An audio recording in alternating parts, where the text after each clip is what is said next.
The nation adored her, but one man saw a very different face to the Queen Mum. A new documentary reveals her bitter clashes with Prince Philip, the son-in-law she never forgave for being German. Back in 1946, Prince Philip, a golden-haired, blue-eyed princeling, had the temerity to ask for her daughter's hand in marriage. You might say she never quite forgave him. In-laws have long had a reputation for clashing heads, and it appears the royals are no different. Talk of a strained relationship between Prince Philip and his mother-in-law the Queen Mother has been circulating ahead of the release of new documentary The Queen Mum, The Reluctant Queen. Hello and welcome to Royal Scandal.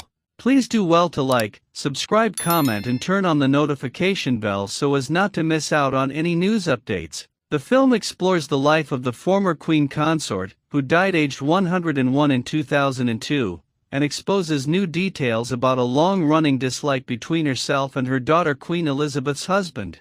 It was their differing attitudes towards modernizing the palace that caused the greatest divide, with the pair's dislike apparently beginning in the 1950s, when Philip wanted to install phones at Buckingham Palace to replace the footman who used to take messages from one royal to another. Ever the traditionalist, the Queen Mother preferred to keep things as they were and detested Philip's progressive attitude towards technology.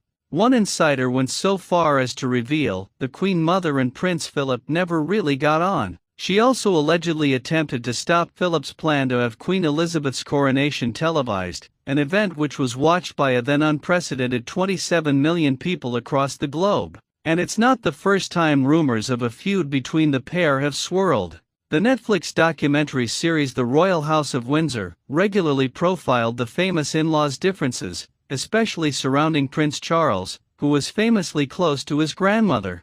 The Queen Mother was wary of Prince Philip, the program claimed. She thought he bullied his son and failed to appreciate how sensitive he was. A new documentary has revealed that the late Queen Mother disapproved of her son-in-law Prince Philip and saw him as a dangerously progressive man. In the series The Private Lives of the Windsors, it's revealed that the Queen Mother clashed with Prince Philip as she viewed him as someone who'd challenged her authority as family matriarch. The Queen Mother viewed him as rather an enemy, and in fact one would see those early years as being a tug-of-war and a tussle for the ear of the Queen, historian and biographer Professor Jane Ridley says in the documentary. Even before Philip became an official member of the firm, the Queen Mother had issues with her soon-to-be son-in-law. Despite being a great-great-great-grandchild of Queen Victoria and Prince Albert, like the Queen and her sister Princess Margaret, Philip's in-laws disapproved of him as he had no financial standing and was considered a foreigner. What's more, Philip's sisters had married German noblemen who were thought to have Nazi links, another no-no for the royals since Elizabeth and Philip's wedding came shortly after World War II. Philip may have served in the British Army, but his four sisters had married Germans, who fought for the Nazis, historian Professor Kate Williams says in the documentary. Once Elizabeth ascended the throne in 1952, the Queen Mother then became jealous of her daughter because of all of the power and privilege that came from being the monarch. With the death of King George, we have to remember how young they were. The king was 56, the Queen Mother was 51, royal biographer Christopher Warwick explains on the documentary. So she felt they'd been cut off in her prime. She loved the position of being queen and suddenly all that was taken from her. The Queen Mother minded very much being Queen Mother, and she was jealous of her daughter having become queen. Whilst the Queen Mother was old-fashioned and traditional with her approaches, Prince Philip was seen as more progressive and their disagreements continued, especially in regards over the direction of the royal family and Prince Charles's education. Historian Piers Brendan says in the documentary that Philip was determined to make a man of his firstborn son but never seemed to understand Charles, who was considered a wimp. Indeed, his son became a source of considerable irritation to him as he grew up, whereas the Queen Mother reported what she needed was delicate nurturing, sympathy and understanding, he explained.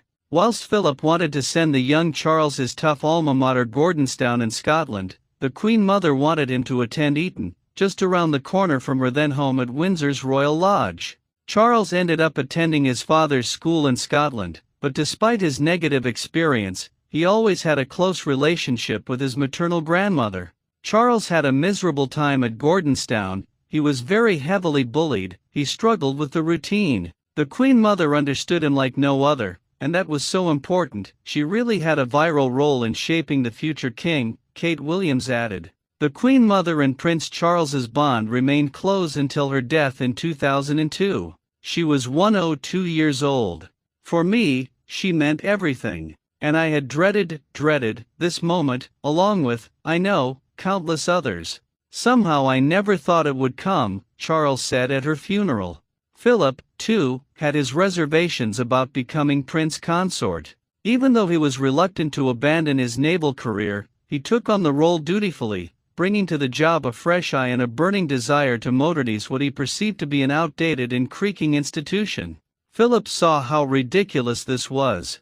He also saw that savings could be made, that some royal traditions were fit to be junked, and that the mindsets of many of the people who lived and worked at the palace needed to be altered, but his mother-in-law would not brook any change. She took the view that, since it wasn't broke, there was no need to fix it. It didn't help that she still looked upon herself as queen, not queen mother, and loftily declared that Clarence House, proposed by courtiers as her new home, was too small after Buckingham Palace. While flunkies scurried around wondering what was to be done, she stayed on at the palace, much to Philip's disgust. But the contest between the two royals had only just begun. The Queen Mum made it understood that her daughter's duty was to replicate King George's reign in every way. The coronation ceremony should be the same, for starters, and Philip was given the job of chairing the coronation committee, but it was made clear to him that the real job would be done by the Duke of Norfolk, an ally of the Queen Mother, who clearly wasn't going to change a thing. Looking for something helpful to do, Philip decided to visit Commonwealth troops who had flown into Britain to line the coronation route. Ordering up a helicopter, he prepared to take off with his aide Mike Parker, until he was told the Queen Mother was appalled at the idea of him traveling round the country in anything so plebeian and unregal as a helicopter. Enlisting the support of the Prime Minister, Winston Churchill, she scotched her son-in-law's plan, leaving him with little or nothing to do, which is just the way she wanted it. Historian Sarah Bradford says that it was upsetting for the Queen Mother to see the power going to her daughter. She found the task of deferring to the new queen a very bitter pill to swallow. And it was Philip who bore the brunt of her disappointment. The Queen Mother and Philip even disagreed over who should take the official photographs.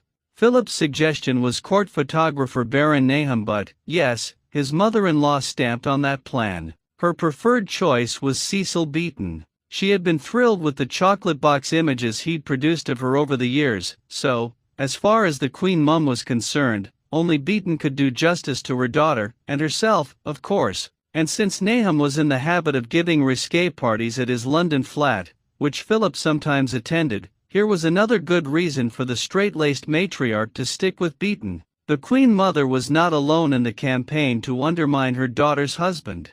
Sir Alan Lascelles, the all-powerful private secretary to George VI and then Queen Elizabeth II, didn't take to Philip either. Colleagues recall how, when he heard this young upstart describe the leaden pace of life at Buckingham Palace, he almost fainted. He could sense the wind of change that Philip was so desperate to bring into the royal family, and he didn't like it. So how did the Queen handle this difficult battle? At first, she deferred to her husband when he opined that she should take his name, and the nation's first family should now be called the House of Mountbatten. But then she did nothing about it. In fairness to her, her sense of duty was such that she didn't want to upset the apple cart, watching her uncle, Edward VIII, throw away his crown and his life. She'd seen the damage a careless and wayward monarch could do, so she remained compliant to the wishes of the traditionalists. And so Philip's attempts at reform were blocked on all sides, with his wife siding with the old guard, and his mother-in-law effectively still in the driving seat.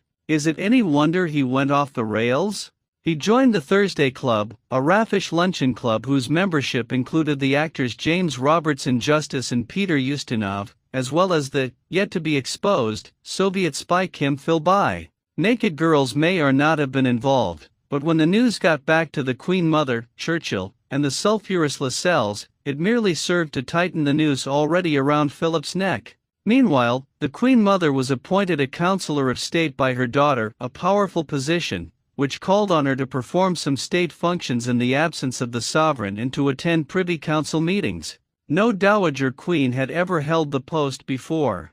Philip was left with little option but to look on from the sidelines. He watched helplessly as she built up her power base at no small cost to his own. As the historian Hugo Vickers so elegantly puts it, there was a want of sympathy between the two. Pragmatic but reluctant, the Queen Mother started to make a life for herself that no longer included doling out advice in her morning telephone call to Lilibet. Much loved the Queen Mother undoubtedly was, and for the rest of her long life. But not by everybody. We have yet to learn just precisely what Prince Philip really thought of the woman the rest of the nation so adored. Thank you so much for watching. Please like and subscribe.